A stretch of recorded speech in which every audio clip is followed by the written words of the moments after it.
ಎಲ್ಲ ಆತ್ಮಬಂಧುಗಳಿಗೆ ಆತ್ಮಪೂರ್ವಕ ಪ್ರಣಾಮಗಳು.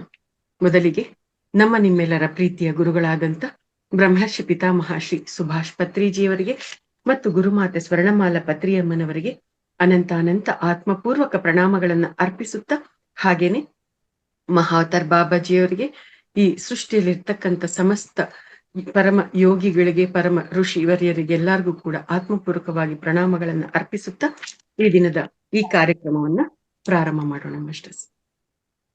ಪತ್ರಿಜಿ ಪ್ರಬೋಧನೆಗಳು. ಮಾಸ್ಟರ್ಸ್, ಈ ಒಂದು ಪುಸ್ತಕದ ಬಗ್ಗೆ ಹೇಳಕ್ಕೂ ಮೊದಲು ಈ ಒಂದು ಪುಸ್ತಕದ ಒಂದು ವಿಚಾರವನ್ನ ನಾನು ನಿಮ್ ಜೊತೆ ಹಂಚ್ಕೋಬೇಕಾಗತ್ತೆ. ಮಾಸ್ಟರ್ಸ್, ಇದು ಪತ್ರಿಜಿ ಪ್ರಬೋಧನೆಗಳು ಸ್ವಾಧ್ಯಾಯಕ್ಕಾಗಿ ಆಯ್ಕೆ ಮಾಡ್ಕೊಂಡಿರ್ತಕ್ಕಂಥದ್ದು. ಈ ಒಂದು ಪುಸ್ತಕದಲ್ಲಿ ಇರ್ತಕ್ಕಂಥ ಜ್ಞಾನವನ್ನ ಟೀಮ್ ಜಗದ್ಗುರು ಪತ್ರಿಜಿ ಅವರು ಸಂಗ್ರಹ ಮಾಡಿ ಪಠ್ಯಕ್ಕೆ ತೆಲುಗು ಭಾಷೆಯಲ್ಲಿ ತಂದಿರೋದನ್ನ ಕನ್ನಡ ಭಾಷೆಗೆ ಭಾವಾನುವಾದ ಮಾಡುವಂತ ಅವಕಾಶ ನನಗೆ ಸಿಕ್ಕಿರ್ತಕ್ಕಂಥದ್ದು. ಇದನ್ನ ಈಗ ಪ್ರಸ್ತುತ ಈ ಒಂದು ಮಹಾವತಾರ್ ಫೌಂಡೇಶನ್ ವೇದಿಕೆಯಲ್ಲಿ ಇದರ ಈ ಒಂದು ಪುಸ್ತಕದಲ್ಲಿ ಇರ್ತಕ್ಕಂಥ ಪತ್ರಿಜಿಯವರು ನೀಡಿರ್ತಕ್ಕಂಥ ಜ್ಞಾನವನ್ನ ನಿಮ್ ಜೊತೆ ಹಂಚ್ಕೊಳ್ಳುವಂತ ಒಂದು ಪ್ರಯತ್ನ ನಡೀತಾ ಇರ್ತಕ್ಕಂಥದ್ದು. ಈ ಪುಸ್ತಕದ ಒಂದು ಸಬ್ ಟೈಟಲ್ ಪತ್ರಿಜಿ ಪ್ರಬೋಧನೆಗಳು ಅಂತ ಆದ್ಮೇಲೆ ಕೆಳಗಡೆ ಒಂದು ಲೈನ್ ಇದೆ ಮಾಸ್ಟರ್ಸ್, ಮನುಕುಲಕ್ಕೆ ಅಂತರ್ಜಾಗೃತಿಯ ಮಾರ್ಗದರ್ಶಕಗಳು ಅಂತ ಇದೆ. ಅಂತರ್ಜಾಗೃತಿಯ ಮಾರ್ಗದರ್ಶಕಗಳು ಅಂದ್ರೆ ಪತ್ರಿಜಿಯವರು ಸಾಮಾನ್ಯವಾಗಿ ನಮ್ಗೆ ಪರಮಜ್ಞಾನ, ಬ್ರಹ್ಮಜ್ಞಾನ ಇದೆಲ್ಲ ಏನಿದೆ ಅದೆಲ್ಲವನ್ನು ಕೊಡ್ತಾ ಅದ್ರ ಜೊತೆಗೆ ಜಾಗೃತಿಯನ್ನ ಮೂಡಿಸುವಂತ ಪ್ರಯತ್ನ ಮಾಡಿದ್ದಾರೆ. ಜಾಗೃತಿ, ಅವೇರ್ನೆಸ್ ಅದನ್ನ ಕೊಡುವಂತ ಒಂದು ಪ್ರಯತ್ನ ಮಾಡ್ತಾ ಬಂದಿರ್ತಕ್ಕಂಥದ್ದು ಮಾಸ್ಟರ್ಸ್. ಪತ್ರಿಜಿ ಅನ್ನುವಂತ ಆ ಪರಮ ದಿವ್ಯ ಚೈತನ್ಯ, ಪರಮ ಸದ್ಗುರುಗಳು, ಪರಮ ಜಗದ್ಗುರುಗಳು ಮಾಮೂಲಿಯಾಗಲ್ಲ ಮಾಸ್ಟರ್ಸ್ ವಿಚಾರಗಳನ್ನ ನಮ್ಗೆ ತಿಳಿಸಿರ್ತಕ್ಕಂಥದ್ದು. ತುಂಬಾ ಸುಲಭವಾಗಿ ಅವರ ದೃಷ್ಟಿಯಲ್ಲಿ ಉದಾಹರಣೆಯಾಗಿ ನಿಲ್ದೇ ಇರ್ತಕ್ಕಂಥ ವಿಚಾರನೇ ಇಲ್ಲ. ಪ್ರತಿಯೊಂದನ್ನು ಕೂಡ ಉದಾಹರಣೆಯಾಗಿ ಅವರು ಕನ್ವರ್ಟ್ ಮಾಡ್ಕೊಂಡ್ಬಿಡ್ತಾ ಇದ್ದಾರೆ.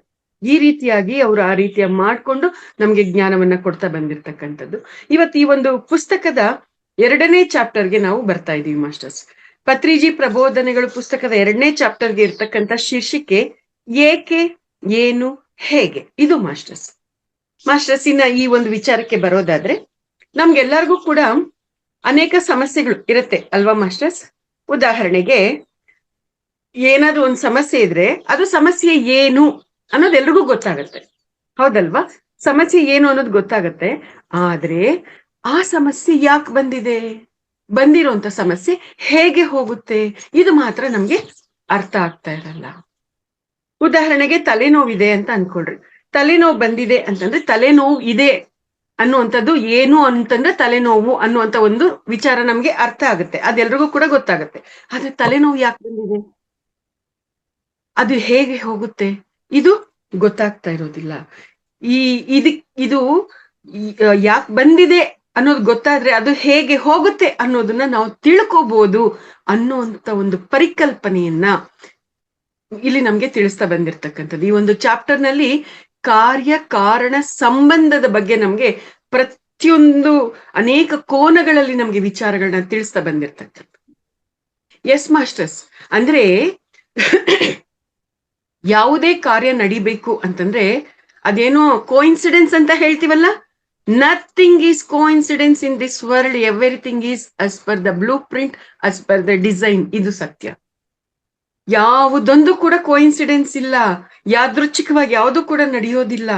ಪ್ರತಿಯೊಂದು ಕೂಡ ಡಿಸೈನ್ ಪ್ರಕಾರನೇ ನಡೀತಾ ಇರುತ್ತೆ. ಇದು ಇಲ್ಲಿರ್ತಕ್ಕಂಥದ್ದು.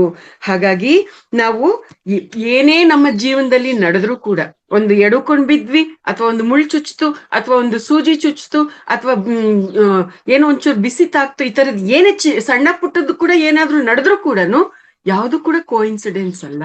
ಪ್ರತಿಯೊಂದು ಕೂಡ ನಮ್ಮ ಬ್ಲೂ ಪ್ರಿಂಟ್ ಅಲ್ಲಿ ಇರುತ್ತೆ. ಇವತ್ತು ಇಂತಿಂತದ್ದು ಹೀಗೆ ನಡಿಬೇಕು, ಹೀಗೆ ಆಗ್ಬೇಕು ಅನ್ನುವಂಥದ್ದು ಇರುತ್ತೆ ಅನ್ನುವಂಥದ್ದನ್ನ ನಮ್ಗಿಲ್ಲಿ ಅದ್ಭುತವಾಗಿ ತಿಳಿಸಿರ್ತಕ್ಕಂಥದ್ದು.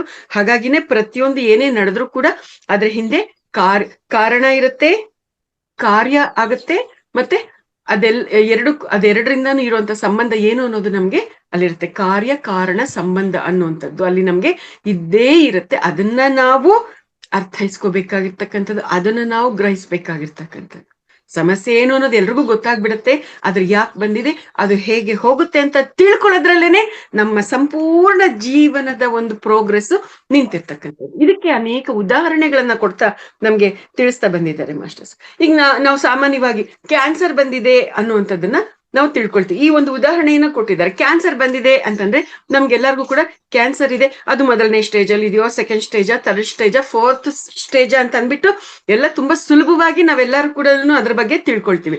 ಸಾಮಾನ್ಯವಾಗಿ ಏನ್ ಮಾತಾಡ್ತೀವಿ, ಕ್ಯಾನ್ಸರ್ ಬಂದಿದೆ ಅಂದ್ರೆ, ಓ ಕ್ಯಾನ್ಸರ್ ಬಂದಿದ್ಯಾ ನಿನ್ಗೆ, ಫಸ್ಟ್ ನೀನ್ ಡಾಕ್ಟರ್ ಹತ್ರ ಹೋಗು, ನೀನು ಡಾಕ್ಟರ್ ಹತ್ರಕ್ಕೆ ಹೋಗ್ಬಿಟ್ಟು ಕೀಮೋಥೆರಪಿ ಮಾಡಿಸ್ಕೋ, ರೇಡಿಯೇಷನ್ ಮಾಡಿಸ್ಕೋ, ಸರ್ಜರಿ ಮಾಡಿಸ್ಕೋ, ಈ ತರ ಏನೇನೋ ನಮಗ್ ಗೊತ್ತಿರುವಂತ ವಿಚಾರಗಳನ್ನ ಹೇಳ್ತಾ ಇರ್ತೀವಿ.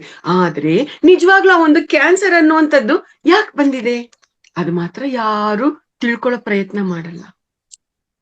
ಕ್ಯಾನ್ಸರ್ ಅನ್ನುವಂಥದ್ದು ಒಬ್ಬ ಮನುಷ್ಯನ್ ಬಂದಿದೆ ಅಂತಂದ್ರೆ ಅದ್ರ ಹಿಂದೆ ಆ ಒಂದು ಶರೀರಕ್ಕೆ ಸಂಬಂಧಪಟ್ಟ ಹಾಗೆ ಅನೇಕ ವಿಚಾರಗಳಿರತ್ತೆ, ಕರ್ಮ ಸಿದ್ಧಾಂತಕ್ಕೆ ಸಂಬಂಧಪಟ್ಟ ಹಾಗೆ ಅನೇಕ ವಿಚಾರಗಳಿರತ್ತೆ.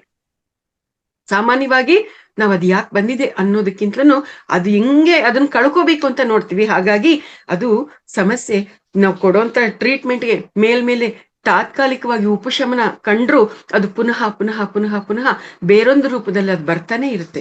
ಕ್ಯಾನ್ಸರ್ ಇದೆ, ಕ್ಯಾನ್ಸರ್ ವಾಸಿ ಆಗೋಯ್ತು ಅಂತಂದ್ರೆ ಮತ್ತಿನ್ನೇನೋ ಒಂದು ರೋಗ ಅಲ್ಲಿ ಬರ್ತಾ ಇರುತ್ತೆ. ಯಾಕೆಂದ್ರೆ ಅದರ ಹಿಂದೆ ಮೂಲದಿಂದ ಅದು ಯಾವುದು ಕೂಡ ಪ್ರಕ್ಷಾಳನೆ ಆಗಿರೋದಿಲ್ಲ. ಮೂಲದಲ್ಲಿ ಆ ಒಂದು ಕರ್ಮ ಅನ್ನುವಂಥದ್ದು ಆಗಿರುತ್ತೆ. ಆ ಒಂದು ಕರ್ಮ ಅನ್ನುವಂಥದ್ದು ಆ ರೀತಿಯಾಗಿ ಇದ್ದಾಗ, ಅದು ಹಸಿಯಾಗಿ ಇದ್ದಾಗ, ಜೀವಂತವಾಗಿ ಇದ್ದಾಗ ಅದು ಬೇರೆ ಬೇರೆ ರೀತಿಯಲ್ಲಿ ಸಮಸ್ಯೆಗಳನ್ನ ತರ್ತಾನೆ ಇರುತ್ತೆ. ಇದು ಮಾಸ್ಟರ್ಸ್. ಹಾಗಾಗಿ ನಾವು ಈ ಒಂದು ಕ್ಯಾನ್ಸರ್ ಬಂದಿದೆ ಅಥವಾ ತಲೆನೋವು ಬಂದಿದೆ ಅಂತ ಅಂದ ತಕ್ಷಣ ನಾವು ಅದಕ್ಕೆ ಈ ತರ ಟ್ರೀಟ್ಮೆಂಟ್ ತಗೊಳ್ರಿ, ಆ ತರ ಟ್ರೀಟ್ಮೆಂಟ್ ತಗೊಳ್ರಿ ಅಂತ ಹೇಳೋದ್ರಿಂದ ಪ್ರಯೋಜನ ಇಲ್ಲ. ಆ ಒಂದು ರೋಗ ಯಾಕೆ ಬಂದಿದೆ ಅನ್ನೋದನ್ನ ನಾವು ಮೊದಲು ತಿಳ್ಕೋಬೇಕು. ಓ ನಾನು ಇಂತಹ ಪಾಪಕರ್ಮ ಮಾಡಿರೋದ್ರಿಂದ ಇವಾಗ ನನ್ಗೆ ಈ ಕ್ಯಾನ್ಸರ್ ಬಂದಿದೆ, ಓಹೋ ನಾನು ಈ ರೀತಿಯಾಗಿ ಮಾಡಿರೋದ್ರಿಂದ ನನಗೆ ತಲೆನೋವು ಬಂದಿದೆ ಅನ್ನೋದನ್ನ ನಾವು ಅರ್ಥ ಮಾಡ್ಕೊಂಡಾಗ ಆಗ ನಾವು ಆ ಒಂದು ನಾವು ಕೆಟ್ಟ ಕರ್ಮ ಏನ್ ಮಾಡಿರ್ತೀವಿ ಅದಕ್ಕೆ ಸಂಬಂಧಪಟ್ಟ ಹಾಗೆ ಪರಿಹಾರಗಳನ್ನ, ಪಶ್ಚಾತ್ತಾಪವನ್ನ ಅಲ್ಲಿ ನಮ್ಮಿಂದ ನಡೆದಾಗ ಆಗ ಆ ಕ್ಯಾನ್ಸರ್ ಅನ್ನುವಂಥದ್ದು ಸಹಜವಾಗೇನೆ ಕ್ಲಿಯರ್ ಆಗ್ತಾ ಬರುತ್ತೆ. Yes masters. ಮತ್ತೆ ತಲೆನೋವು ಯಾಕೆ ಬರುತ್ತೆ ನಮ್ಗೆ ಸಾಮಾನ್ಯವಾಗಿ ಅಂದ್ರೆ, ನಾವು ಬೇರೆಯವ್ರಿಗೆ ತಲೆನೋವು ತರಿಸಿದ್ರೆ ನಮಗ್ ತಲೆನೋವು ಬರುತ್ತೆ. ಇದು ಕರ್ಮ ಸಿದ್ಧಾಂತ. ನಾವೇನ್ ಮಾಡ್ತೀವಿ ನಾವು ಅನುಭವಿಸ್ತೀವಿ ಅನ್ನುವಂಥದ್ದು. ನಾವು ಬೇರೆಯವ್ರ ತಲೆನೋವು ತರಿಸಿದ್ರೆ ನಮ್ಗೆ ತಲೆನೋವು ಬರುತ್ತೆ ಒಂದು ಪಾಯಿಂಟ್. ಆದ್ರೆ ಇನ್ನೊಂದು ಪಾಯಿಂಟ್ ಏನ್ ಹೇಳಿದಾರೆ ಅಂದ್ರೆ, ಬೇರೆಯವರು ವಿನಾಕಾರಣ ನಮ್ಗೆ ತಲೆನೋವು ಕೊಡೋದಿಕ್ಕೆ ನಾವು ಅವಕಾಶ ಕೊಡ್ತಾ ಇದೀವಿ, ಅವ್ರಿಗೆ ಬಿಡ್ತಾ ಇದೀವಿ, ನಮ್ ತಲೆ ನೋಯಿಸೋದಿಕ್ಕೆ ಅವ್ರನ್ನ ಬಿಡ್ತಾ ಇದೀವಿ, ಅದಕ್ಕೆ ತಲೆನೋವು ಬರುತ್ತೆ. ಈ ಎರಡು ಕಾರಣಗಳಿಂದ ನಮ್ಗೆ ತಲೆನೋವು ಬರುತ್ತೆ ಅನ್ನುವಂಥದ್ದನ್ನ ತಿಳಿಸಿ ನಮ್ಗೆ ಎಷ್ಟು ಅವೇರ್ನೆಸ್, ಎಷ್ಟು ಜಾಗೃತಿಯನ್ನ ಮೂಡಿಸುವಂತ ಪ್ರಯತ್ನ ಮಾಡಿದ್ದಾರೆ ಪತ್ರಿಜಿಯವರು ಅನ್ನೋದನ್ನ ನಾವಿಲ್ಲಿ ಅರ್ಥ ಮಾಡ್ಕೋಬಹುದಾಗಿರ್ತಕ್ಕಂಥದ್ದು ಮಾಸ್ಟರ್ಸ್. ಸೊ ಈ ವಿಚಾರವನ್ನ ನಾವೆಲ್ಲರೂ ಚೆನ್ನಾಗಿ ಅರ್ಥ ಮಾಡ್ಕೊಳ್ಳೋಣ. ಪ್ರತಿಯೊಂದು ನಮ್ಮ ಜೀವನದಲ್ಲಿ ಒಂದು ತಲೆನೋವು, ಒಂದು ಕ್ಯಾನ್ಸರ್, ಒಂದು ಕಾಲ್ ನೋವು, ಹೊಟ್ಟೆ ನೋವು, ಎದೆ ನೋವು, ವೀಸಿಂಗ್ ಪ್ರಾಬ್ಲಮ್, ಅಸ್ತಮಾ, ಅದು ಇದು ಏನೇನೆಲ್ಲ ಹೇಳ್ತೀವಿ, ಕಣ್ಣು ಸರಿಯಾಗಿ ಕಾಣಿಸ್ದೇ ಇರೋದು, ಏನೇ ಪ್ರಾಬ್ಲಮ್ ಇದ್ರು, ಸೈಟ್ ಪ್ರಾಬ್ಲಮ್ ಬಂದ್ರು, ಏನೇ ಇದ್ರುನು ಪ್ರತಿಯೊಂದು ಕೂಡ ಅದಕ್ಕೆ ಕಾರ್ಯ ಕಾರಣ ಸಂಬಂಧ ಅನ್ನುವಂಥದ್ದು ಇರುತ್ತೆ. ಅದನ್ನ ನಾವು ಅರ್ಥ ಮಾಡ್ಕೊಂಡು ಮೂಲದಿಂದ ಆ ಒಂದು ಬೇರನ್ನ, ಸಮಸ್ಯೆಯ ಬೇರನ್ನ ನಾವು ಪ್ರಕ್ಷಾಳನೆ ಮಾಡಿದಾಗ, ಅಂದ್ರೆ ಕರ್ಮದ ಬೇರನ್ನ ನಾವು ಪ್ರಕ್ಷಾಳನೆ ಮಾಡಿದಾಗ ಎಲ್ಲವೂ ಕೂಡ ಕ್ಲಿಯರ್ ಆಗುತ್ತೆ. ನಮ್ಗೆಲ್ಲಾರ್ಗೂ ಕೂಡ ಇನ್ನೊಂದು ಗೊತ್ತಿದೆ, ಶರೀರದಲ್ಲಿ ಆರೋಗ್ಯ ಅನ್ನುವಂಥದ್ದು ಇಲ್ದಂಗ ಆಗೋದಿಕ್ಕೆ, ಆ ಶರೀರದಲ್ಲಿ ಅನಾರೋಗ್ಯದ ಸಮಸ್ಯೆಗಳು ಬರೋದಿಕ್ಕೆ ಅದಕ್ಕೆ 95% ನಮ್ಮ ಸ್ವಯಂಕೃತ ಅಪರಾಧವೇ ಕಾರಣ. ಇನ್ನು 5% ಕರ್ಮ ಸಿದ್ಧಾಂತ ಮತ್ತೆ ಬೇರೆ ಬೇರೆ ಕಾರಣಗಳು ಇರಬಹುದು ಅನ್ನುವಂಥದ್ದು. Yes masters. ಇದನ್ನ ನಾವು ಚೆನ್ನಾಗಿ ಅರ್ಥ ಮಾಡ್ಕೊಳ್ಳೋಣ. ಹಾಗಾಗಿ ನಮ್ಮ ಆಲೋಚನಾ ವಿಧಾನಗಳು ಹೇಗಿರ್ಬೇಕು, ನಾವೆಲ್ಲರೂ ಯಾವ ರೀತಿಯಾಗಿ ತಯಾರಾಗ್ಬೇಕು ಅನ್ನೋದನ್ನ ಗಮನಿಸ್ಕೊಳ್ತಾ ನಾವು ಸರಿಯಾದ ದಾರಿಯಲ್ಲಿ ನಡೆಯೋಣ ಮಾಸ್ಟರ್ಸ್. ಮತ್ತೊಂದು ಉದಾಹರಣೆಯನ್ನ ಕೊಟ್ಟಿದ್ದಾರೆ, ಕಾರ್ಯಕಾರಣ ಸಂಬಂಧ. ಏನು, ಏಕೆ, ಏನು, ಹೇಗೆ ಅನ್ನೋದಕ್ಕೆ ಸಂಬಂಧಪಟ್ಟ ಹಾಗೆ. ಒಂದು ಕೆಂಡ ಇದೆ, ಕೆಂಡದಿಂದ ಹೊಗೆ ಬರ್ತಾ ಇದೆ. ಆ ಹೊಗೆ ನಮ್ಗೆ ತುಂಬಾ ಹಿಂಸೆ ಆಗ್ತಾ ಇದೆ, ಕಣ್ ಬಿಡಕ್ ಆಗ್ತಾ ಇಲ್ಲ, ಕಣ್ಣೆಲ್ಲ ಉರಿ ಆಗ್ತಾ ಇದೆ, ಕಣ್ ಮುಚ್ಚೋಗೋಂಗ್ ಆಗ್ತಾ ಇದೆ, ಕಣ್ಣಲ್ಲಿ ನೀರ್ ಸುರಿತಾ ಇದೆ, ಈ ತರ ಅನೇಕ ಸಮಸ್ಯೆ ಉಂಟಾಗ್ತಾ ಇದೆ. ನಾವೇನ್ ಮಾಡ್ತೀವಿ, ಆ ಹೊಗೆ ಬರ್ತಾ ಇದೆ, ಆ ಹೊಗೆಗೆ ನೀರ್ ಹಾಕ್ರಪ್ಪ ಅಂತ ನಾವು ಸಾಮಾನ್ಯವಾಗಿ ಹೊಗೆಗೆ ನಾವು ನೀರ್ ಚಿಮ್ಮಿದ್ರೆ ಏನಾಗುತ್ತೆ, ಹೊಗೆ ಆ ಮೊಮೆಂಟ್ಗೆ ಚೆದರುತ್ತೆ, ಆದ್ರೆ ಏನಾಗುತ್ತೆ ಮತ್ತೆ ಮತ್ತೆ ಬರ್ತಾನೆ ಇರುತ್ತೆ. ಇದ್ರ ಅರ್ಥ ಏನು, ಇಲ್ಲಿ ನಾವು ಫೈಟಿಂಗ್ ಮಾಡ್ಬೇಕಾಗಿರುವಂತದ್ದು ಹೊಗೆ ಜೊತೆ ಅಲ್ಲ, ಆ ಹೊಗೆಗೆ ಮೂಲವಾಗಿರುವಂತದ್ದು ಏನು? ಕೆಂಡ. ಆ ಕೆಂಡದ ಮೇಲೆ ನಾವು ನೀರನ್ನ ಹಾಕ್ಬೇಕು. ಕೆಂಡಕ್ಕೆ ನೀರನ್ನ ಹಾಕಿ ಆ ಕೆಂಡವನ್ನ ಆರಿಸಿದಾಗ ಆವಾಗ ಆ ಹೊಗೆ ಬರೋದು ನಿಲ್ಲುತ್ತೆ. ಇಲ್ಲ ಅಂತಂದ್ರೆ ಹೊಗೆ ಬರೋದು ನಿಲ್ಲೋದಿಲ್ಲ ಅನ್ನುವಂತ ಉದಾಹರಣೆಯನ್ನ ಕೊಡ್ತಾ, ನಮ್ಗೆ ಏನಾದ್ರೂ ಸಮಸ್ಯೆ ಬಂದಿದೆ ಅಂತಂದಾಗ ಸಮಸ್ಯೆ ಜೊತೆ ನಾವು ಹೋರಾಟ ಮಾಡಿದ್ರೆ ಸಮಸ್ಯೆ ಕ್ಲಿಯರ್ ಆಗೋದಿಲ್ಲ. ನೋಡ್ರಿ ಎಂತ ಅದ್ಭುತವಾದ ಜ್ಞಾನ. ನಾವು ಬರೀ ಶರೀರ ಮತ್ತು ಮನಸ್ಸಿನ ಸ್ಥಿತಿಯಲ್ಲಿ ಸಿಕ್ಕಾಕೊಳ್ತಾ ಇರ್ತೀವಿ. ಆದ್ರೆ ಸಮಸ್ಯೆ ಜೊತೆ ಹೋರಾಡಿದ್ರೆ ಸಮಸ್ಯೆ ಪರಿಹಾರ ಆಗಲ್ಲ. ಸಮಸ್ಯೆಯ ಮೂಲ ಏನಿದೆ ಆ ಮೂಲವನ್ನ ತಿಳ್ಕೊಂಡಾಗ ಅದನ್ನ ಕ್ಲಿಯರ್ ಮಾಡ್ಕೋಬಹುದು ಅನ್ನೋದು ಅರ್ಥ ಆದಾಗ ಅವಾಗ ಅದನ್ನ ಆ ರೀತಿಯಾಗಿ ನಾವು ಮಾಡಿದಾಗ ಅದು ಕ್ಲಿಯರ್ ಆಗುತ್ತೆ. ಇದು ಇಲ್ಲಿರ್ತಕ್ಕಂಥ ಒಂದು ಸಂದೇಶ. ಪತ್ರಿಜಿಯವರು ನಮ್ಗೆ ತಿಳಿಸ್ತಾ ಇರ್ತಕ್ಕಂಥ ಒಂದು ಸತ್ಯದ ಕೋನ, ಜಾಗೃತಿಯ ವಿಚಾರ. ಸೊ ಮಾಸ್ಟರ್ಸ್, ಇಲ್ಲಿ ನಮ್ಮನ್ನ ನಾವು ಗಮನಿಸ್ಕೊಂಡಾಗ ನಾವೆಲ್ಲರೂ ಎಷ್ಟರ ಮಟ್ಟಿಗೆ ಈ ಒಂದು ಜಾಗೃತಿಯಲ್ಲಿದ್ದೀವಿ, ಈ ಒಂದು ಅವೇರ್ನೆಸ್ ಅಲ್ಲಿ ಇದ್ದೀವಿ, ಇದನ್ನ ನಾವು ಅರ್ಥ ಮಾಡ್ಕೋಬೇಕಾಗಿರ್ತಕ್ಕಂಥದ್ದು. ಇಲ್ಲಿ ಈ ಎಲ್ಲವನ್ನ ಕಾರ್ಯಕಾರಣ ಸಂಬಂಧ ಅನ್ನುವಂಥದ್ದನ್ನ ತಿಳ್ಕೊಳ್ಳೋದೇ ಆಧ್ಯಾತ್ಮಿಕ ಶಾಸ್ತ್ರ. ಆಧ್ಯಾತ್ಮಿಕ ಶಾಸ್ತ್ರ ನಮ್ಗೆ ಅರ್ಥ ಆಗ್ಬೇಕು ಅಂದ್ರೆ ಇದನ್ನ ಕಾರ್ಯಕಾರಣ ಸಂಬಂಧ ಏಕೆ, ಏನು, ಹೇಗೆ ಅನ್ನೋದನ್ನ ತಿಳ್ಕೊಂಡಾಗ್ಲೇ ಆಧ್ಯಾತ್ಮಿಕ ಶಾಸ್ತ್ರ ನಮ್ಗೆ ಅರ್ಥ ಆಗುವಂಥದ್ದು. ಎಸ್, ಮತ್ತೊಂದು ಉದಾಹರಣೆಯನ್ನ ಕೊಟ್ಟಿದ್ದಾರೆ. ಈಗ ಪಕ್ಕದ ಮನೆಯವರು ಇದ್ದಾರೆ, ಪಕ್ಕದ ಮನೆಯವರು ನಮ್ಗೆ ವಿನಾಕಾರಣ ತೊಂದರೆ ಕೊಡ್ತಾ ಇದ್ದಾರೆ ಅಂತಂದಾಗ ಅಲ್ಲಿ ಕಾರ್ಯಕಾರಣ ಸಂಬಂಧವಾಗಿ ನಾವು ಮಾಡಿರ್ತಕ್ಕಂಥ ಪೂರ್ವಜನ್ಮದ ಕರ್ಮಗಳು ಇರಬಹುದು.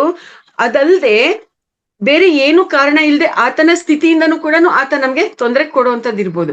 ಆತ ಆ ರೀತಿಯಾಗಿ ತೊಂದರೆ ಕೊಡ್ತಾ ಇದ್ದಾಗ ನಾವು ಆ ತೊಂದರೆನ ಅನುಭವಿಸ್ತಾ ತಲೆನೋವು ತರಿಸ್ಕೊಳ್ತಾ ಮನಸ್ಸಿನ ನೆಮ್ಮದಿನ ಹಾಳು ಮಾಡ್ಕೊಳ್ತಾ ಹಾಗೆ ಇರ್ತೀವ, ಅಥವಾ ಆತ ಪಕ್ಕದ ಮನೆಯವರು ಆ ರೀತಿಯಾಗಿ ತೊಂದರೆ ಕೊಡ್ತಾ ಇದ್ದಾಗ ನಾವ್ ಅದನ್ನ ಎದುರಿಸಿ ನಿಲ್ತೀವ ಅನ್ನೋಂಥ ಕೋನದಲ್ಲೂ ಕೂಡ ನಮ್ಮನ್ನ ನಾವು ಅರ್ಥ ಮಾಡ್ಕೋಬೇಕಾಗಿರ್ತಕ್ಕಂಥದ್ದು ಇರುತ್ತೆ ಮಾಸ್ಟರ್ಸ್. ಸೊ ಅಲ್ಲಿ ನಾವು ಮಾಡಿರೋದಕ್ಕೆ ಈಗ ಆತ ಮಾಡ್ತಾ ಇದ್ದಾನೆ ಅಂತಂದ್ರೆ ಅದು ಸಮಸ್ಯೆ, ಆತ ಪಕ್ಕದ ಮನೆಯವ್ರು ತೊಂದರೆ ಕೊಡ್ತಾ ಇದ್ದಾರೆ ಅನ್ನೋದು ಏನು ಅನ್ನೋದು ಅರ್ಥ ಆಗಿದೆ. ಯಾಕೆ ಅಂತಂದ್ರೆ ಹಿಂದಿನ ಜನ್ಮದಲ್ಲಿ ನಾನು ಆ ರೀತಿ ತೊಂದರೆ ಕೊಟ್ಟಿರೋದಕ್ಕೆ, ಅಥವಾ ಈ ಜನ್ಮದಲ್ಲಿ ಬೇರೆಯವ್ರು ಯಾರಿಗೂ ತೊಂದರೆ ಕೊಟ್ಟಿರೋದಕ್ಕೆ ಈಗ ಪ್ರಸ್ತುತ ಈ ರೀತಿಯಾಗಿ ನಾನು ತೊಂದರೆ ಅನುಭವಿಸ್ತಾ ಇದ್ದೀನಿ ಅನ್ನುವಂಥದ್ದನ್ನ ಅರ್ಥ ಮಾಡ್ಕೊಳ್ಳೋದ್ರು ಏಕೆ ಅನ್ನೋದಕ್ಕೆ ಉತ್ತರ ಆಗಿರತ್ತೆ. ಮತ್ತೆ ಈ ರೀತಿಯಾಗಿ ನಾನು ತೊಂದರೆ ಕೊಡಬಾರ್ದು ಅಂತ ಅರ್ಥ ಮಾಡ್ಕೊಂಡು ಇನ್ನೊಂದ್ಸರ್ತಿ ನಾನು ಈ ತರದ್ ಕೆಲಸ ಮಾಡಬಾರ್ದು ಅಂತ ರಿಯಲೈಸ್ ಆಗ್ತಾ ಪಶ್ಚಾತ್ತಾಪ ಪಟ್ಟಾಗ ನಾವು ಅದೇ ರೀತಿಯಾಗಿ ನಿತ್ಯ ಜೀವನದಲ್ಲಿ ನಡ್ಕೊಂಡಾಗ ಆ ಒಂದು ಸಮಸ್ಯೆ ಅನ್ನೋದು ಪರಿಹಾರ ಆಗುತ್ತೆ. ಹೇಗೆ ಅನ್ನೋದಕ್ಕೆ ಉತ್ತರ ಆಗಿರುತ್ತೆ. ನೋಡಿ ಮಾಸ್ಟರ್ಸ್, ಎಷ್ಟು ಅದ್ಭುತವಾಗಿ ಸುಲಭವಾಗಿ ತಿಳಿಸಿದ್ದಾರೆ. ಎಸ್ ಮಾಸ್ಟರ್ಸ್, ಒಂದು ನಾಯಿ ಇರುತ್ತೆ, ನಾಯಿ ನಮ್ಮನ್ನ ನೋಡಿ ಬೊಗಳ್ತಾ ಇರುತ್ತೆ. ಅದು ಬೊಗಳ್ತಾ ಇದೆ ಅಂತ ನಾವು ಹೆದರ್ಕೊಂಡು ನಾವು ಓಡೋದ್ರೆ ಏನ್ ಮಾಡುತ್ತೆ, ಅದು ಇನ್ನೂ ಜೋರಾಗಿ ಬೊಗಳ್ಕೊಂಡು ನಮ್ಮಿಂದ ನಮ್ಮನ್ನ ಅಟ್ಟಿಸ್ಕೊಂಡ್ ಬರುತ್ತೆ. ಅದೇನೆ ನಾವು ಆ ರೀತಿಯಾಗಿ ಮಾಡ್ತಾ ಇದ್ದಾಗ ಎದುರಿಸಿ ನಿಂತ್ರೆ ಅವಾಗ ಏನ್ ಮಾಡುತ್ತೆ, ಬಾಲ ಮುದುಡ್ಕೊಂಡು ಓಡೋಗುತ್ತೆ. ಅಂತ ಒಂದ್ಸತಿ ಅಂದ್ರೆ ಸಾಕು, ಬಾಲ ಮುದುಡ್ಕೊಳ್ಳುತ್ತೆ, ಹೆದರ್ಕೊಂಡು ಓಡೋಗುತ್ತೆ. ಇದು ಈ ರೀತಿಯಾಗಿ ಕೆಲವು ಸಂದರ್ಭಗಳಲ್ಲಿ ನಾವು ಸಮಸ್ಯೆಗಳನ್ನ ಎದುರಿಸಿ ನಿಲ್ಬೇಕಾಗತ್ತೆ. ಕೆಲವು ಸಂದರ್ಭಗಳಲ್ಲಿ ಎದುರಿಸಿ ನಿಲ್ತಾ ಆ ಸಮಸ್ಯೆ ಯಾಕೆ ಬಂದಿದೆ ಅನ್ನೋದನ್ನ ಅರ್ಥ ಮಾಡ್ಕೊಳ್ತಾ ಆ ಸಮಸ್ಯೆ ಹೇಗೆ ಹೋಗುತ್ತೆ ಅನ್ನೋದನ್ನ ನಾವು ಅರ್ಥ ಮಾಡ್ಕೊಂಡಾಗ ಸಮಸ್ಯೆಗಳು ಮೂಲದಿಂದ ಪರಿಹಾರ ಆಗುತ್ತೆ. ಎಸ್ ಮಾಸ್ಟರ್ಸ್, ಈ ರೀತಿಯಾಗಿ ಅನೇಕ ವಿಚಾರಗಳನ್ನ ತಿಳಿಸ್ತಾ ನಮ್ಗೆ ಈ ಆಧ್ಯಾತ್ಮಿಕ ಶಾಸ್ತ್ರಕ್ಕೆ ಮೂಲವಾಗಿರ್ತಕ್ಕಂಥ ಕಾರಣ ಕಾರ್ಯ ಸಂಬಂಧದ ಬಗ್ಗೆ ನಮ್ಗೆ ತಿಳಿಸ್ತಾ ಬಂದಿರ್ತಕ್ಕಂಥದ್ದು. ನಾವೆಲ್ಲರೂ ಕೂಡ ಈ ಒಂದು ಜನ್ಮಗಳನ್ನ ತಗೊಂಡಿದೀವಿ ಅಲ್ವಾ ಮಾಸ್ಟರ್ಸ್? ಈ ಒಂದು ಜನ್ಮಗಳನ್ನ ನಾವು ತಗೊಂಡಿದೀವಿ ಅಂತಂದ್ರೆ ಅದಕ್ಕೆ ಕಾರಣ ಏನು? ಹೇಗ್ ತಗೊಂಡ್ವಿ ನಾವ್ ಈ ಜನ್ಮ ಅಂತಂದಾಗ ಸಾಮಾನ್ಯವಾಗಿ ಪ್ರಾಪಂಚಿಕ ಸ್ಥಿತಿಯಲ್ಲಿ ನಾವೇನ್ ಹೇಳ್ತೀವಿ, ನನ್ನ ಈ ಜನ್ಮವನ್ನ ನನ್ನ ತಂದೆ ತಾಯಿಗಳು ಕೊಟ್ಟಿದ್ದಾರೆ, ಅವರಿಂದ ನಾನು ಈ ಜನ್ಮವನ್ನ ತಗೊಂಡಿದ್ದೀನಿ, ಈ ಶರೀರವನ್ನ ತಗೊಂಡಿದ್ದೀನಿ ಅಂತ ನಾವು ಹೇಳ್ತೀವಿ ಅಲ್ವಾ ಮಾಸ್ಟರ್ಸ್? ಅಂದ್ರೆ ನನ್ನ ಹುಟ್ಟಿಗೆ ನನ್ನ ತಂದೆ ತಾಯಿಗಳು ಕಾರಣ ಅಂತ ನಾವು ಅನ್ಕೊಳ್ತಾ ಇರ್ತೀವಿ. ಆದ್ರೆ ಆಧ್ಯಾತ್ಮಿಕತೆ ಏನ್ ಹೇಳುತ್ತೆ, ನನ್ನ ಈ ಜನ್ಮಕ್ಕೆ ನಾನೇ ಕಾರಣ ಅನ್ನುವಂಥದ್ದು ಅರ್ಥ ಮಾಡಿಸ್ತಾ ಇರತ್ತೆ. ನಿನ್ನ ಈ ಜನ್ಮಕ್ಕೆ ನೀನೇ ಕಾರಣ ಅನ್ನೋದನ್ನ ಆಧ್ಯಾತ್ಮಿಕತೆ ತಿಳಿಸುತ್ತೆ. ನೋಡಿ ಮಾಸ್ಟರ್ಸ್, ಪ್ರಾಪಂಚಿಕವಾಗಿರ್ತಕ್ಕಂಥ ಒಂದು ನಾವು ಪ್ರಾಪಂಚಿಕ ಸ್ಥಿತಿಯಲ್ಲಿ ನಮ್ಮ ಜನ್ಮವನ್ನ ನಾವು ಅರ್ಥ ಮಾಡ್ಕೊಂಡಾಗ ಅಲ್ಲಿ ಬರೀ ನೋವು ದುಃಖ ಇದೇ ಇರುತ್ತೆ ಮಾಸ್ಟರ್ಸ್.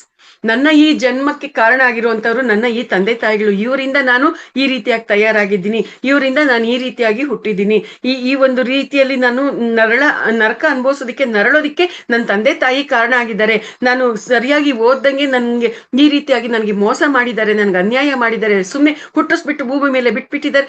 ಈ ರೀತಿಯಾಗಿ ಅನೇಕ ರೀತಿಯಾಗಿ ನಾವು ಪ್ರಾಪಂಚಿಕ ಸ್ಥಿತಿಯಲ್ಲಿ ನಮ್ಮ ಜನ್ಮದ ಬಗ್ಗೆ, ನಮ್ಮ ಜನ್ಮ ಕೊಟ್ಟಿರೋ ತಂದೆ ತಾಯಿನೇ ಅಂತ ಭಾವಿಸ್ತಾ ಅವ್ರನ್ನ ಅನ್ನುವಂಥದ್ದು, ಬೇರೆಯವ್ರನ್ನೆಲ್ಲ ನಿಂದನೆ ಮಾಡುವಂಥದ್ದು, ನಮ್ಮ ಈ ಜನ್ಮದ ಸ್ಥಿತಿಗತಿಗಳಿಗೆ ಬೇರೆಯವ್ರನ್ನ ಹೊಣೆಗಾರರನ್ನಾಗಿ ಮಾಡುವಂಥದ್ದನ್ನ ಮಾಡ್ತಾ ಇರ್ತೀವಿ. ಆದರೆ ಅದಲ್ಲ ಸತ್ಯ. ನನ್ನ ಈ ಜನ್ಮವನ್ನ ನಾನೇ ಆಯ್ಕೆ ಮಾಡ್ಕೊಂಡು ಬಂದಿದ್ದೀನಿ. ನಾನು ಇಂತಹ ತಂದೆ ತಾಯಿಗಳ ಗರ್ಭದಲ್ಲಿ ಜನ್ಮವನ್ನ ತಗೋಬೇಕು ಅಂತ ಅವರನ್ನ ನಾನು ಆಯ್ಕೆ ಮಾಡ್ಕೊಂಡು ಬಂದಿದ್ದೀನಿ. ಅವರು ನನ್ನನ್ನ ಸೃಷ್ಟಿ ಮಾಡ್ಲಿಲ್ಲ, ನನ್ನನ್ನ ನಾನೇ ಸೃಷ್ಟಿ ಮಾಡ್ಕೊಂಡಿದ್ದೀನಿ. ಈ ರೀತಿಯಾಗಿ ನಾನು ನನ್ನ ಜೀವನವನ್ನ ವಿನ್ಯಾಸ ಮಾಡ್ಕೊಂಡಿದ್ದೀನಿ. ನನ್ನ ಈ ಜನ್ಮದಲ್ಲಿ ಏನೇನೆಲ್ಲ ಸ್ಥಿತಿಗತಿಗಳಿದೆ, ಏನೇನೆಲ್ಲ ಕಷ್ಟ ನಷ್ಟಗಳು ಇದೆ, ಏನೆಲ್ಲ ನೋವು ದುಃಖಗಳಿದೆ, ಅದೆಲ್ಲವೂ ಕೂಡ ನನಗೆ ನಾನೇ ಸೃಷ್ಟಿ ಮಾಡಿಕೊಂಡಿರ್ತಕ್ಕಂಥದ್ದು. ನನಗೆ ನಾನೇ ಹೊಣೆಗಾರಳು, ಬೇರೆಯವರು ಅಲ್ಲ. ಈ ಜನ್ಮದಲ್ಲಿ ನನ್ನ ಗಂಡ ಹಿಂಸೆ ಕೊಡ್ತಾ ಇದ್ದಾನೆ ಅಂದ್ರೆ ಅದಕ್ಕೆ ನಾನೇ ಹೊಣೆ. ನಮ್ಮ ಅತ್ತೆ ಮಾವ ಹಿಂಸೆ ಕೊಡ್ತಾ ಇದ್ದಾರೆ ಅಂದ್ರೆ ಅದಕ್ಕೆ ನಾನೇ ಹೊಣೆ. ಬೇರೆ ಬೇರೆ ರೀತಿಯಾಗಿರ್ತಕ್ಕಂಥ ಜೀವನದ ವಿಧಾನಗಳು ನನ್ನಲ್ಲಿ ಇದೆ ಅಂತಂದ್ರೆ ಅದಕ್ಕೂ ನಾನೇ ಹೊಣೆ, ಬೇರೆಯವರು ಅಲ್ಲ. ಇದನ್ನ ನಾವು ಅರ್ಥ ಮಾಡ್ಕೊಂಡು ಒಪ್ಪಿಕೊಂಡಾಗ, ಅಕ್ಸೆಪ್ಟ್ ಮಾಡಿದಾಗ, ಸ್ವೀಕಾರ ಮಾಡಿದಾಗ ಮುಂದಿನ ಪರಿಹಾರದ ಮಾರ್ಗಗಳು ನಮ್ಗೆ ಕಾಣಿಸ್ತಾ ಬರುತ್ತೆ. ಏಕೆ, ಏನು, ಹೇಗೆ ಅನ್ನುವಂಥದ್ದು ಎಲ್ಲ ವಿಷಯಗಳಲ್ಲೂ ಕೂಡ ಇಷ್ಟು ಅದ್ಭುತವಾಗಿ ತನ್ನ ರೋಲ್ ಪ್ಲೇನ ಮಾಡುವಂಥದ್ದು. ಈ ಸತ್ಯ ಅರ್ಥ ಆದ್ರೆ ನಮ್ಗೆ ಯಾವತ್ತೂ ಕೂಡ ದುಃಖ ಅನ್ನುವಂಥದ್ದು ಇರೋದಿಲ್ಲ. ಮಹಾಭಾರತದ ಒಂದು ಉದಾಹರಣೆಯನ್ನ ಇಲ್ಲಿ ಕೊಟ್ಟಿದ್ದಾರೆ. ಇಲ್ಲಿ ಅರ್ಜುನ ಸ್ವಯಂವರದಲ್ಲಿ ದ್ರೌಪದಿಯನ್ನ ಗೆದ್ಕೊಂಡ್ ಬರ್ತಾನೆ. ಗೆದ್ಕೊಂಡ್ ಬಂದ ನಂತರ ತನ್ನ ತಾಯಿಗೆ ನಾ ಒಂದು ಬಹುಮಾನ ತಂದಿದ್ದೀನಿ ಅಂತಂದ್ರೆ ಆ ತಾಯಿ ಏನ್ ಹೇಳ್ತಾಳೆ, ಕುಂತಿ ಮಾತೆ ಒಳಗಡೆ ಇರೋಳು ಏನ್ ತಂದಿದ್ದಾನೆ ಅನ್ನೋದು ಗೊತ್ತಿರೋದಿಲ್ಲ ಆಕೆಗೆ. ಏನ್ ಹೇಳ್ತಾಳೆ, ನೀವು 5 ಜನ ಅಣ್ಣ ತಮ್ಮಂದ್ರು ಸಮಾನವಾಗಿ ಹಂಚ್ಕೊಳ್ಳಿ ಅಂತ ಅಂದ್ಬಿಟ್ಟು ಹೇಳ್ತಾಳೆ. ಎಲ್ಲೂ ಕೂಡ ಏನು ವ್ಯತ್ಯಾಸ ಆಗ್ಬಾರ್ದು ಅಂತ ಕೂಡ ಇನ್ಸ್ಟ್ರಕ್ಷನ್ಸ್ ನ ಕೊಟ್ಬಿಡ್ತಾಳೆ. ಅವಾಗ ಏನಾಗತ್ತೆ, ತಾಯಿ ಎಲ್ಲರೂ ಸಮಾನವಾಗಿ ಹಂಚ್ಕೊಳ್ಳಿ, ಭೇದ ಭಾವ ಇರಬಾರ್ದು, ಹೆಚ್ಚು ಕಡಿಮೆ ಇರಬಾರ್ದು ಅನ್ನುವಂಥದ್ದಲ್ಲಿ ಹೇಳ್ದಾಗ ಆ ತಾಯಿ ಮಾತನ್ನ ಮೀರೋ ಹಾಗೆ ಇಲ್ಲ. ಯಾಕೆಂದ್ರೆ ಮಾತೃವಾಕ್ಯ ಪರಿಪಾಲಕರಾಗಿರ್ತಾರೆ ಪಂಚಪಾಂಡವರು. ಈ ರೀತಿಯಾಗಿದ್ದಾಗ ಇಂಥ ಒಂದು ಪರಿಸ್ಥಿತಿ ಉಂಟಾದಾಗ, ಇಂಥದ್ದು ಯಾವತ್ತೂ ಉಂಟಾಗದೆ ಇರುವಂತದ್ದಲ್ಲಿ ಇದ್ದಾಗ ಅಲ್ಲಿ ಅನೇಕ ರೀತಿಯಲ್ಲಿ ಅಲ್ಲಿ ಪ್ರಶ್ನೆಗಳು ಉಂಟಾಗುತ್ತೆ. ಇದಕ್ಕೆ ಪರಿಹಾರ ಏನು? ದ್ರೌಪದಿಯನ್ನ ನಾನು ಸ್ವಯಂವರದಲ್ಲಿ ಗೆದ್ಕೊಂಡ್ ಬಂದಿದ್ದೀನಿ, ಆದ್ರೆ ನಾವು 5 ಜನ ಅಣ್ಣ ತಮ್ಮಂದ್ರು ಆಕೆಯನ್ನ ವಿವಾಹ ಮಾಡ್ಕೋಬೇಕು, ಆಕೆ 5 ಜನಕ್ಕೆ ಪತ್ನಿಯಾಗಿರ್ಬೇಕು ಅನ್ನುವಂಥದ್ದು ಇಲ್ಲಿ ವಿಚಾರ ಬರ್ತಾ ಇದೆ. ಇದಕ್ಕೆ ಏನಾದ್ರೂ ಬೇರೆ ಮಾರ್ಗೋಪಾಯ ತಿಳಿಸಿ, ಇದು ಈ ಪ್ರಸ್ತುತ ಈ ಒಂದು ಜನಜೀವನದಲ್ಲಿ ಇದು ಸರಿಯಲ್ಲ ಅಲ್ವಾ ಅನ್ನುವಂಥದ್ದನ್ನ ಅವ್ರು ಯೋಚನೆ ಮಾಡಿ ಭೀಷ್ಮಾಚಾರ್ಯರ ಹತ್ರಕ್ಕೆ ಹೋದ್ರೆ ಭೀಷ್ಮಾಚಾರ್ಯರಿಂದ ಕೂಡ ಪರಿಹಾರ ಸಿಗಲ್ಲ, ಇದು ನಿಮ್ ಸಮಸ್ಯೆ, ನೀವೇ ಪರಿಹಾರ ಮಾಡ್ಕೊಳ್ಳಿ ಅಂತ ಹೇಳ್ತಾರೆ. ನೆಕ್ಸ್ಟ್ ಕೃಷ್ಣನ ಹತ್ರಕ್ಕೂ ಕೂಡ ಹೋಗ್ತಾರೆ, ಕೃಷ್ಣನಿಂದ ಕೂಡ ಪರಿಹಾರ ಸಿಗೋದಿಲ್ಲ, ನೀವೇ ನಿಮ್ಮ ಸಮಸ್ಯೆನ ಪರಿಹಾರ ಮಾಡ್ಕೊಳ್ಳಿ ಅಂತ ಕೃಷ್ಣ ಕೂಡ ಹೇಳ್ತಾನೆ. ಅಂದ್ರೆ ಮಾಸ್ಟರ್ಸ್ ಇಲ್ಲಿ ಈ ಒಂದು ಕತೆಗೆ ಸಂಬಂಧಪಟ್ಟ ಹಾಗೆ ಬೇರೆ ಬೇರೆ ಗ್ರಂಥಗಳಲ್ಲಿ ಬೇರೆ ಬೇರೆ ರೀತಿಯಾಗಿರ್ತಕ್ಕಂಥ ವಿಚಾರಗಳು ಇರಬಹುದು, ವಿವರಣೆಗಳು ಇರಬಹುದು. ಆದ್ರೆ ಯಾವುದೇ ವಿಚಾರಣೆಗಳನ್ನ ನಾವಲ್ಲಿ ಗಮನಿಸಿದ್ರು ಕೂಡ ಆ ವಿಚಾರಣೆಗಳಲ್ಲಿ ನಾವು ತಿಳ್ಕೊಳಕ್ ಏನಿದೆ, ನಾವು ಕಲ್ತ್ಕೊಳಕ್ ಏನಿದೆ, ನಮ್ಮನ್ನ ನಾವು ಸರಿಪಡಿಸ್ಕೊಳ್ಳೋದಕ್ಕೆ ಏನಿದೆ ಅನ್ನೋಂಥ ಕೋನದಲ್ಲಿ ನೋಡೋಣ. ಇಲ್ಲ ಈ ಗ್ರಂಥ ಸರಿ, ಇದಲ್ಲ ಅದು ಸರಿ, ಇದೇ ಮೂಲ, ಇದೇ ಅಲ್ಟಿಮೇಟು, ಆ ರೀತಿಯಾಗಿರ್ತಕ್ಕಂಥ ಚರ್ಚೆಗಳನ್ನ ಮಾಡೋದ್ರಿಂದ ನಾವು ಪಡ್ಕೊಳ್ಳೋದೇನು ಇಲ್ಲ. ಹಾಗಾಗಿ ಯಾರ್ಯಾರು ಯಾವ್ಯಾವ ದೃಷ್ಟಿಕೋನದಲ್ಲಿ ರಾಮಾಯಣ ಮಹಾಭಾರತಗಳನ್ನ ಬರೆದಿದ್ದಾರೋ ಆ ದೃಷ್ಟಿಕೋನಗಳಲ್ಲಿ ನಮ್ಗೆ ತಿಳ್ಕೊಳಕ್ ಏನಿದೆ, ಕಲ್ತ್ಕೊಳಕ್ ಏನಿದೆ, ಸರಿಪಡಿಸ್ಕೊಳಕ್ ಏನಿದೆ, ಆ ರೀತಿಯಾಗಿ ನಾವು ನೋಡ್ತಾ ಹೋಗೋಣ ಮಾಸ್ಟರ್ಸ್. ಸೊ ಈ ಸಂದರ್ಭದಲ್ಲಿ ಪತ್ರಿಜಿಯವರು ನಮ್ಗೆ ಮಹಾಭಾರತದ ಈ ವಿಚಾರವನ್ನ ಏನ್ ತಿಳಿಸಿದ್ದಾರೆ, ಅದಕ್ಕೆ ಸಂಬಂಧಪಟ್ಟ ಹಾಗೆ ದ್ರೌಪದಿಗೆ ಸಂಬಂಧಪಟ್ಟಂತ ಆ ಒಂದು ವಿಚಾರಕ್ಕೆ ಭೀಷ್ಮಾಚಾರ್ಯರಿಂದನೂ ಉತ್ತರ ಸಿಗ್ಲಿಲ್ಲ, ಕೃಷ್ಣನಿಂದನೂ ಉತ್ತರ ಸಿಗ್ಲಿಲ್ಲ. ಆಗ ಸಮಸ್ಯೆ ಅದು ಸುತ್ತಿ ಸುತ್ತಿ ಸುತ್ತಿ ಎಲ್ಲಿಗೆ ಬಂತು, ಪಾಂಡವರ ಹತ್ರಕ್ಕೆ ಬಂತು. ಅವರ ಆ ಸಮಸ್ಯೆಯನ್ನು ಅವರೇ ಪರಿಹಾರ ಮಾಡ್ಕೋಬೇಕಾಗಿತ್ತು. ಕಡೆಗೆ ಅವ್ರು 5 ಜನ ದ್ರೌಪದಿ ಜೊತೆ ವಿವಾಹ ಮಾಡ್ಕೊಳ್ಳೋಕೆ ಒಪ್ಕೊಳ್ಳುವಂಥದ್ದು, ಮತ್ತೆ ದ್ರೌಪದಿನೂ ಒಪ್ಕೊಳ್ಳುವಂಥದ್ದು ನಡೆಯುತ್ತೆ. ಆದ್ರೆ ಈ ರೀತಿಯಾಗಿರ್ತಕ್ಕಂಥ ಪರಿಸ್ಥಿತಿ ದ್ರೌಪದಿಗೆ ಯಾಕೆ ಬಂತು ಅಂತಂದಾಗ ಅದಕ್ಕೆ ಸಮಸ್ಯೆ ಏನು ಅನ್ನೋದು ಅರ್ಥ ಆಗಿರುತ್ತೆ, ಕಾರಣ ಏನು ಅನ್ನೋದು ನಮ್ಗೆ ಗೊತ್ತಾಗ್ತಾ ಬರುತ್ತೆ. ಅದು ಹಿಂದಿನ ಜನ್ಮದಲ್ಲಿ ಈ ಒಂದು ಪರಿಸ್ಥಿತಿಗೆ ಕಾರಣ ಅನ್ನುವಂಥದ್ದು ಇರುತ್ತೆ. ಏನು ಹಿಂದಿನ ಜನ್ಮದಲ್ಲಿ ಮಾಡಿರ್ತಾಳೆ ದ್ರೌಪದಿ ಅಂತಂದ್ರೆ, ಆಕೆ ಪರಮಾತ್ಮನನ್ನ ಕುರಿತು ತಪಸ್ ಮಾಡಿರ್ತಾಳೆ, ಶಿವನನ್ನ ಕುರಿತು ತಪಸ್ ಮಾಡಿ ಅಂದ್ರೆ ತಾನು ಎಂತಹ ಪತಿಯನ್ನ ವಿವಾಹ ಮಾಡ್ಕೋಬೇಕು ಅನ್ನುವಂತ ಒಂದು ಕೋರಿಕೆಯನ್ನ ವ್ಯಕ್ತಪಡಿಸ್ತಾಳೆ. ನನಗೆ ಸುಂದರನಾಗಿರ್ತಕ್ಕಂಥ ಪತಿ ಬರ್ಬೇಕು, ನನ್ನ ಪತಿ ತುಂಬಾ ಬಲಿಷ್ಠನಾಗಿರೋಂಥವನಾಗಿರ್ಬೇಕು, ನನ್ನ ಪತಿ ತುಂಬಾ ವಿಧೇಯನಾಗಿರುವಂತವನಾಗಿರ್ಬೇಕು, ನನ್ನ ಪತಿ ತುಂಬಾ ಧರ್ಮದಿಂದ ನಡೆಯುವಂತವನಾಗಿರ್ಬೇಕು, ನನ್ನ ಪತಿ ತುಂಬಾ ಸುಕುಮಾರನಾಗಿರ್ಬೇಕು. ಈ ತರ 5 ಕೋರಿಕೆಗಳನ್ನ ಆಕೆ ವ್ಯಕ್ತಪಡಿಸ್ತಾಳೆ ಶಿವನ ಹತ್ರ. ನನಗೆ ಇಂತಹ ಪತಿ, ಇಂತಹ ಗುಣಲಕ್ಷಣಗಳನ್ನ ಹೊಂದಿರತಕ್ಕಂಥ ಪತಿಯನ್ನ ಕೊಡುವಂತ ಪರಮೇಶ್ವರನ ಕೇಳ್ತಾಳೆ. ಆದ್ರೆ ಶಿವ ಏನ್ ಹೇಳ್ತಾನೆ, ಅಮ್ಮ ತಾಯಿ, ಈ 5 ಲಕ್ಷಣಗಳು ಒಬ್ಬರಲ್ಲೇ ಇರ್ತಕ್ಕಂಥವ್ರು ಸಿಗೋದಿಲ್ಲ, ಒಬ್ಬೊಬ್ಬರಲ್ಲಿ ಒಂದೊಂದು ಸಾಮರ್ಥ್ಯ ಇರುತ್ತೆ. ಈ ಜನ್ಮದಲ್ಲಿ ನಿನಗೆ ಈ ಒಂದು ಕೋರಿಕೆ ನೆರವೇರೋದಿಲ್ಲ.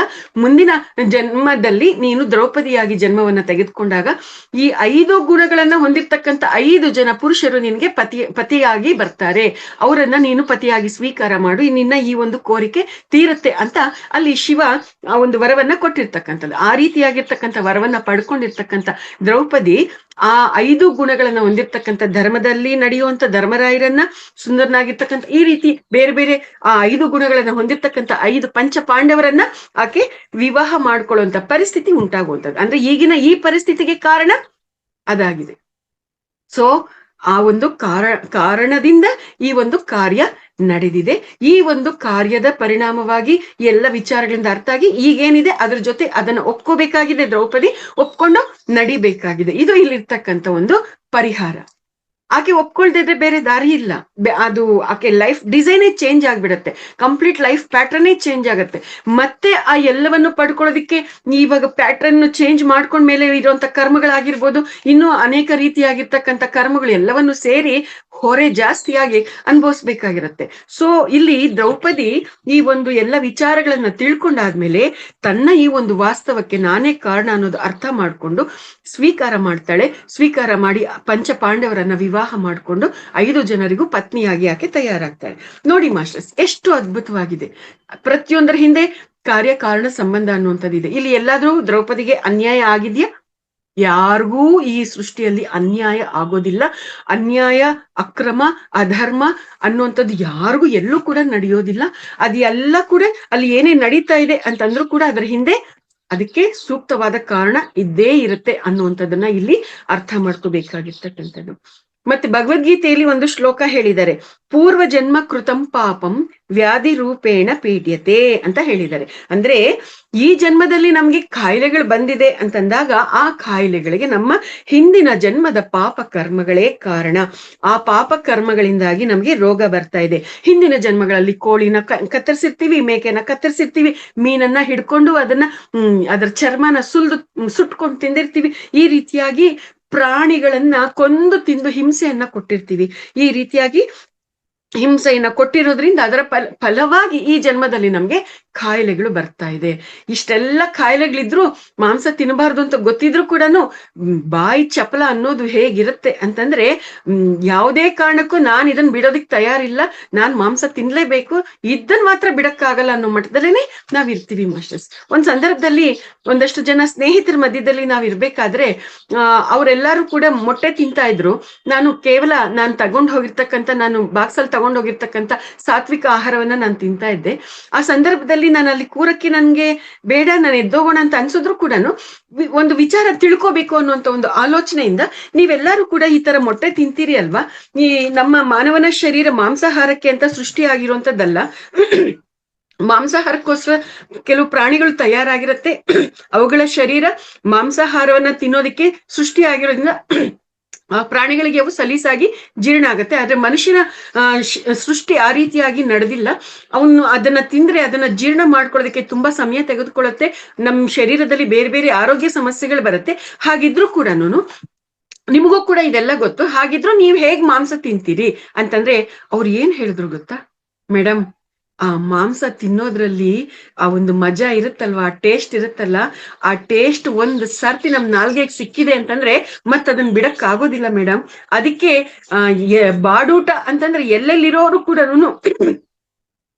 ದುಡ್ಡು ಖರ್ಚು ಮಾಡ್ಕೊಂಡು ಚಾರ್ಜ್ ಇಟ್ಕೊಂಡು ಹೋಗಿ ತಿನ್ಕೊಂಡ್ ಬರ್ತಾರೆ ಅನ್ನೋಂತ ವಿಚಾರವನ್ನ ಅವ್ರು ಹೇಳ್ತಾ ಜೋಕ್ ಮಾಡಿದಾಗ, ಆವಾಗ ಅಬ್ಬಾ, ಈ ನಾಲಿಗೆ ಅನ್ನುವಂಥದ್ದು ಎಷ್ಟು ಪವರ್ಫುಲ್ ಆಗಿರ್ತಕ್ಕಂಥ ಮಾಯೆ, ಈ ಪಂಚೇಂದ್ರಿಯವನ್ನ ಗೆಲ್ಲೋದ್ರಲ್ಲಿ ಅದೆಷ್ಟು ಕಷ್ಟ ಇದೆ ಅನ್ನುವಂಥದ್ದು ನಾನು ಅರ್ಥ ಮಾಡ್ಕೊಂಡಿರುವಂತದ್ದು ಮಾಸ್ಟರ್ಸ್.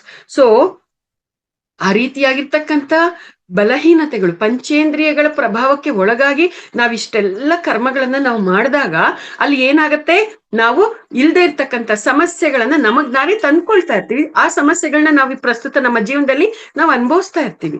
ಸೊ ಆ ರೀತಿಯಾಗಿ ಈ ಒಂದು ಸಮಸ್ಯೆಯ ಹಿಂದೆ ಪ್ರತಿಯೊಂದಕ್ಕೂ ಕಾರ್ಯಕಾರಣ ಸಂಬಂಧ ಅನ್ನುವಂಥದ್ದು ಇರುತ್ತೆ ಅನ್ನೋದನ್ನ ತಿಳಿಸಿರೋದು. ಮತ್ತೆ ಪತ್ರಿಜಿ ಅವರದೇ ಕುಟುಂಬದ ಒಂದು ಉದಾಹರಣೆಯನ್ನ ಕೊಡ್ತಾ ಇದ್ದಾರೆ. ಅವ್ರ ತಂದೆಯವರಿಗೆ ಒಬ್ರು ತಂಗಿ ಇದ್ರು, ಆಕೆ ಹೆಸರು ತುಳಸಮ್ಮ ಅಂತ. ಪತ್ರಿಜಿಯವರ ಅತ್ತೆ ಸೋದರತ್ತೆ ಆಗಿರ್ತಕ್ಕಂಥ ಆ ತುಳಸಮ್ಮ ಅರೆ ಹುಚ್ಚಿ ಆಗಿದ್ರು. ಯಾಕೆ ಆಕೆ ಅರೆ ಹುಚ್ಚಿ ಆಗಿದ್ಲು ಅಂತಂದಾಗ ಮಾಸ್ಟರ್ಸ್ ಆ ಒಂದು ಅರೆ ಹುಚ್ಚಿತನಕ್ಕೆ ಆಕೆ ಆ ಒಂದು ಸ್ಥಿತಿಗೆ ಕಾರಣ ಏನು ಅಂತಂದ್ರೆ, ಆಕೆ ಹಿಂದಿನ ಜನ್ಮಗಳಲ್ಲಿ ಪಕ್ಷಿಗಳನ್ನ ಹಿಡಿತಾ ಇದ್ಲಂತೆ. ಪಕ್ಷಿಗಳನ್ನ ಹಿಡಿದು ಅವುಗಳ ರೆಕ್ಕೆಗಳನ್ನ ಕೀಳೋದು, ಅವುಗಳ ರೆಕ್ಕೆ ಪುಕ್ಕಗಳನ್ನ ಕೀಳೋದು, ಈ ತರ ಮಾಡ್ತಾ ವಿಕೃತವಾಗಿರ್ತಕ್ಕಂಥ ಆನಂದವನ್ನ ಅನುಭವಿಸ್ತಾ ಇದ್ಲಂತೆ. ಈ ರೀತಿಯಾಗಿ ಆ ಪಕ್ಷಿಗಳ ರೆಕ್ಕೆಗಳನ್ನ ಕಿತ್ತು ವಿಕೃತವಾಗಿ ಆನಂದವನ್ನ ಪಡ್ತಾ ಅವುಗಳಿಗೆ ಹಿಂಸೆಯನ್ನ ಕೊಡ್ತಾ ಅವುಗಳನ್ನ ಕತ್ತರಿಸೋದು, ಅವು ಜೀವಂತವಾಗಿದ್ದಂಗೆನೆ ಅವುಗಳನ್ನ ಸುಡೋದು, ಈ ರೀತಿಯಾಗಿರ್ತಕ್ಕಂಥ ಕೆಲಸಗಳನ್ನ ಮಾಡಿರೋದ್ರಿಂದ ಈ ಜನ್ಮದಲ್ಲಿ ಅರೆ ಹುಚ್ಚಿಯಾಗಿ ಆಕೆ ಜನ್ಮವನ್ನ ತಗೊಂಡಿದ್ದಾಳೆ ಅನ್ನುವಂಥ ವಿಚಾರವನ್ನ ಅವರ ಕುಟುಂಬದ ಉದಾಹರಣೆಯನ್ನೇ ಪತ್ರಿಜಿಯವರು ನಮ್ಗೆ ಕೊಟ್ಟು ತಿಳಿಸಿರ್ತಕ್ಕಂಥದ್ದು ಮಾಸ್ಟರ್ಸ್. ಅದ್ರ ಜೊತೆಗೆ ಹಿಟ್ಲರ್ನ ಉದಾಹರಣೆಯನ್ನು ಕೂಡ ಕೊಟ್ಟಿದ್ದಾರೆ. ಹಿಟ್ಲರ್ ಬಗ್ಗೆ ಇಡೀ ಚರಿತ್ರೆಯಲ್ಲಿ ಎಲ್ರಿಗೂ ಕೂಡ ಗೊತ್ತು, ಎಂತಹ ಪಾಪಕೃತ್ಯಗಳನ್ನ ಮಾಡಿದ್ದಾನೆ.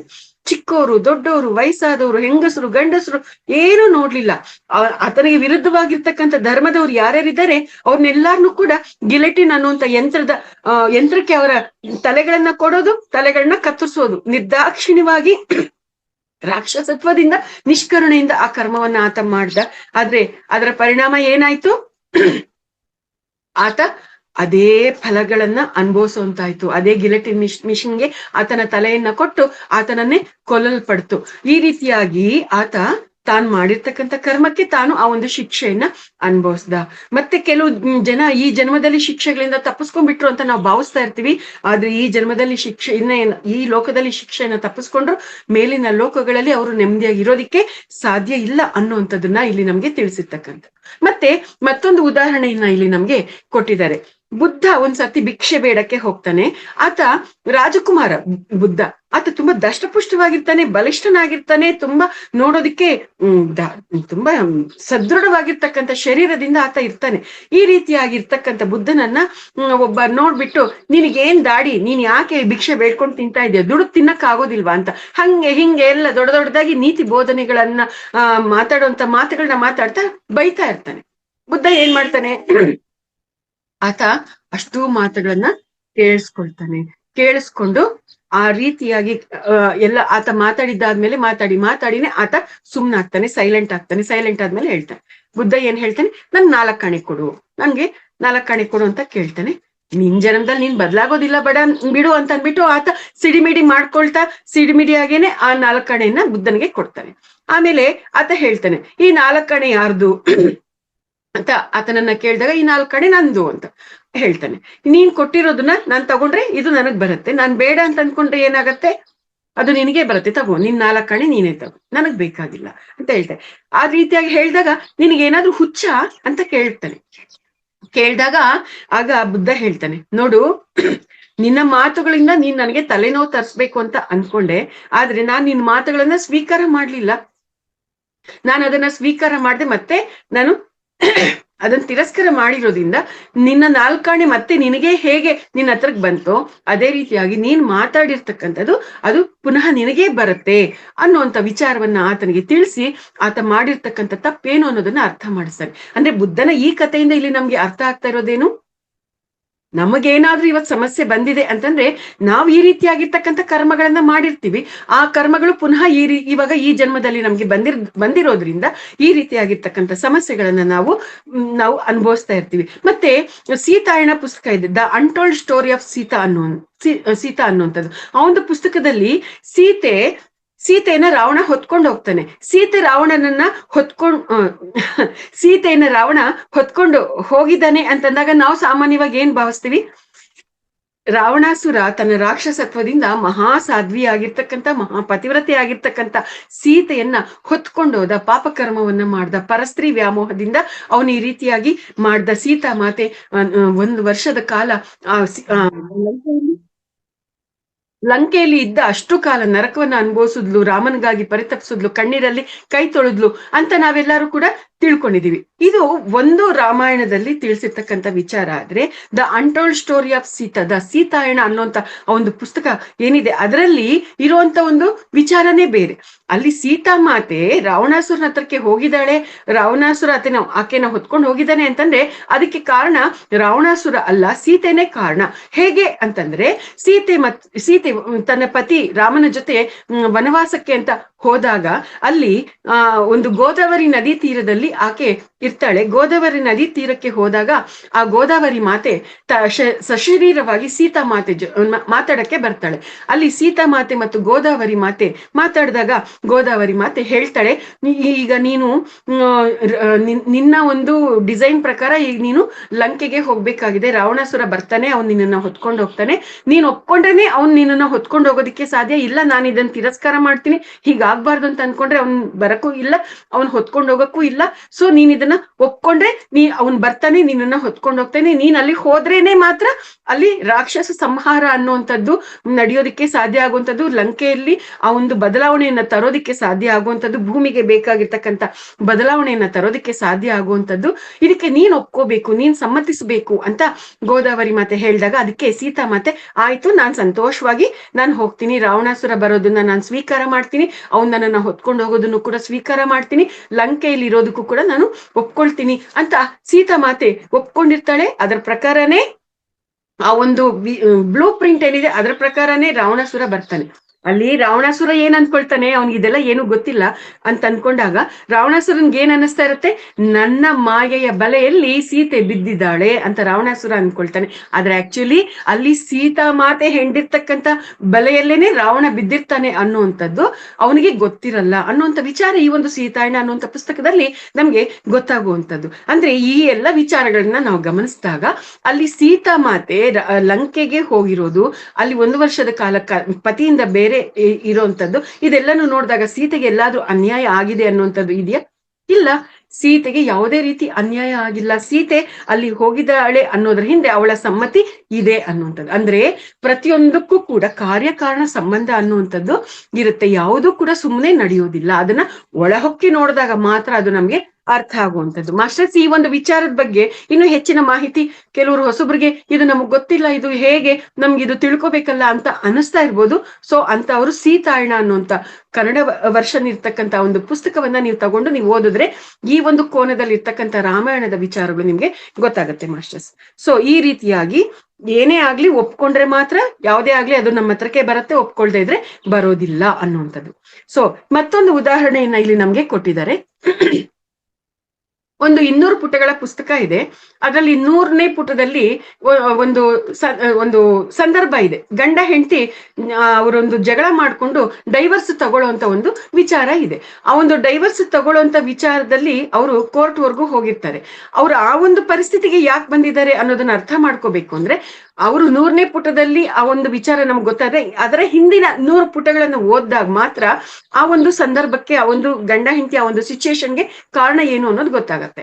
ಮತ್ತೆ ಮುಂದುವರೆದು ಇನ್ನ 150ನೇ ಪುಟಕ್ಕೆ ಹೋದಾಗ ಇದೇ ಗಂಡ ಹೆಂಡತಿ ಈ ಒಂದು ಜಗಳ ಅನ್ನುವಂಥದ್ದನ್ನ ಮರೆತು ಇಬ್ರು ಅಂಡರ್ಸ್ಟ್ಯಾಂಡಿಂಗ್ಸ್ಗೆ ಬಂದು ಆ ಒಂದು ಡೈವರ್ಸ್ ಅನ್ನುವಂಥದ್ದು ಬೇಡ ಅಂತ ಅನ್ಕೊಂಡು ಮತ್ತೆ ಹೊಂದಾಣಿಕೆಯಿಂದ ಪ್ರೀತಿಯಿಂದ ಜೀವನವನ್ನ ನಡೆಸ್ತಾ ಹೋಗ್ತಾರೆ. ಅಂತಂದ್ರೆ ಇಲ್ಲಿ ನಮ್ಗೆ ಏನ್ ಅರ್ಥ ಮಾಡಿಸ್ತಾ ಇದ್ದಾರೆ, ಮೇಲ್ನೋಟಕ್ಕೆ 100ನೇ ಪುಟದಲ್ಲಿ ಇರ್ತಕ್ಕಂಥ ವಿಚಾರವನ್ನು ಒಂದೇ ಸರ್ತಿ ತೆಗೆದ್ಬಿಟ್ಟು ನಾವು ಓದಿದಾಗ ಈ ಗಂಡ ಹೆಂಡತಿ ಈ ತರ ಜಗಳ ಮಾಡ್ಕೊಳ್ತಾ ಇದ್ದಾರೆ, ಇವ್ರು ಈ ರೀತಿಯಾಗಿ ಮಾಡ್ತಾ ಇದ್ದಾರೆ ಅಂತ ಅಷ್ಟು ಮಾತ್ರ ನಾವು ನೋಡಿದ್ರೆ ಅಲ್ಲಿ ಗಂಡನನ್ನು ಅಥವಾ ಹೆಂಡತಿಯನ್ನು ನಾವು ಜಡ್ಜ್ ಮಾಡೋದು, ಕಾಮೆಂಟ್ ಮಾಡೋದು ಮಾಡ್ತಾ ಇರ್ತೀವಿ. ಆದ್ರೆ ಸತ್ಯ ಅದಲ್ಲ. ಆ ರೀತಿಯಾಗಿ ಮಾಡೋದು ನಮಗ್ ನಾವೇ ಕರ್ಮಗಳನ್ನ ಸೃಷ್ಟಿ ಮಾಡ್ಕೊಂಡಂಗ ಆಗತ್ತೆ.